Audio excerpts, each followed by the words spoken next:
ಈ ಹಿಂದಿನ ಕಾಂಗ್ರೆಸ್ ಮತ್ತು ಜೆಡಿಎಸ್ ಮೈತ್ರಿ ಸರ್ಕಾರ ಬೀಳಲಿಕ್ಕೆ ಕಾರಣ ಯಾರು? ಮೈತ್ರಿ ಸರ್ಕಾರದಲ್ಲಿ ಅಂದು ನಡೆದದ್ದಾದ್ರೂ ಏನು?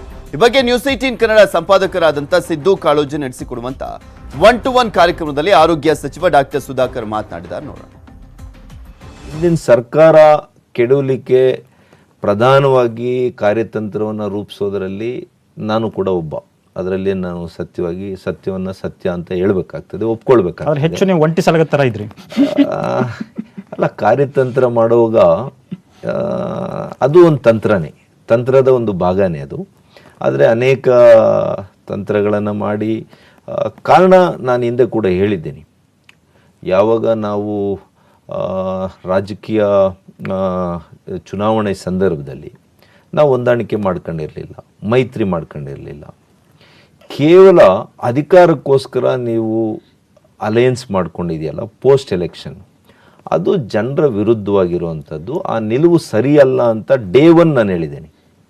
ತಾವು ಗಮನಿಸ್ಬೋದು, ಚುನಾವಣೆಯ ಫಲಿತಾಂಶದ ದಿನ ಏನು ಇವರು ಮೈತ್ರಿ ಸರ್ಕಾರ ಮಾಡಿಕೊಂಡ್ರು, ಇದು ಅನೈತಿಕ ಸರ್ಕಾರ, ಅನೈತಿಕವಾಗಿರ್ತಕ್ಕಂಥ ಮೈತ್ರಿ ಅಂತೇಳಿ ಮೊದಲನೇ ವಾಕ್ಯ ನಾನೇನೆ ಅದನ್ನು ಹೇಳಿರ್ತಕ್ಕಂಥ. 1-to-1 ವಿತ್ ಸಿದ್ದು ಕಾಳೋಜಿ ಕಾರ್ಯಕ್ರಮದ ಸಂಪೂರ್ಣ ಎಪಿಸೋಡ್ ರಾತ್ರಿ 8 ಗಂಟೆಗೆ ಪ್ರಸಾರ ಆಗುತ್ತೆ, ತಪ್ಪದೆ ನೋಡಿ. ಇದು ಇವತ್ತಿನ 3 ಬಿಗ್ ಬ್ರೇಕಿಂಗ್ ನ್ಯೂಸ್. ಮತ್ತಷ್ಟು ಸುದ್ದಿಗಳನ್ನು 9 ಗಂಟೆ ನ್ಯೂಸ್ನಲ್ಲಿ ಮುಂದೆ ಇಡ್ತಾ ಹೋಗ್ತೀನಿ. ಅಲ್ಲಿವರೆಗೂ ನೋಡ್ತಾ ಇರಿ ನ್ಯೂಸ್ 18 ಕನ್ನಡ. ಜಾಲ ನಮ್ಮದು, ಬಲ ನಿಮ್ಮದು. ಒಂದು ದೊಡ್ಡ ಮಟ್ಟದ ಭ್ರಷ್ಟಾಚಾರ ಆಗಿದೆ. ಉತ್ಪಾದನೆ ಇರಲಿಲ್ಲ ಭಾರತ ದೇಶದಲ್ಲಿ. ಮೊದಲನೇ ಕಂಟೈನರ್ ಅನ್ನು ವಿಮಾನದ ಮೂಲಕ ಚೈನಾದಿಂದ ತರಿಸಿದ್ದೀವಿ. ಕೊಲೆಗಡುಕ ಸರ್ಕಾರ. ಸಾವು ನೋವಿಲ್ದಿರ ಗೆಲ್ಲಿಕ್ಕೆ ಸಾಧ್ಯ ಇಲ್ಲ.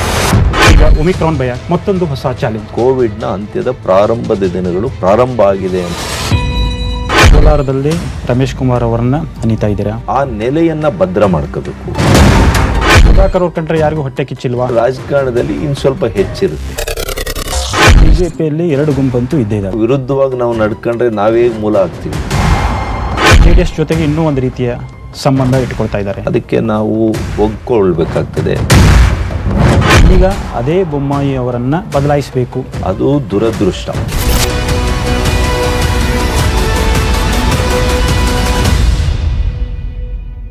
ಈ ವಾರ್ತೆಯ